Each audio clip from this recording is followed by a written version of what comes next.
আজকে দেখবেন আমাদের সমাজে এই যে মাহফিল আসতেছে, এখন দেখবেন মসজিদের ইমামদেরকে 2 পয়সা দাম দেয় না। মসজিদের ইমামের বছরের পর বছর সারা বছর ইমামতি করে 7,000 8,000 টাকা বেতন থাকে।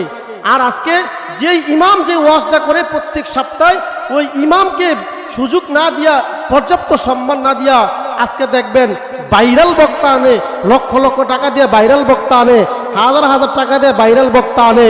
বলে এই ভাইরাল বক্তার ওয়াজ শুনতে গিয়া দেখা যায় কি ছোট ছোট কোমলপতি বাচ্চাদেরকে কি করে রাস্তায় ভিক্ষা করায়, মসজিদের কালেকশন করায়। আসলে এই ওয়াজ দিয়ে কোনো হেদায়েত আসবে না। রাসূল সাল্লাল্লাহু আলাইহি সাল্লাম, সাহাবায়ে কেরাম, তাবে তাবিঈনদের ইতিহাসের মধ্যে কখনো দেখা যায় নাই তারা এই ওয়াজের বিনিময়ে লক্ষ লক্ষ টাকা নিয়েছে। আর এখন একটা ওয়াজ একটা ফ্যাশন হয়ে গেছে। ফ্যাশন কি?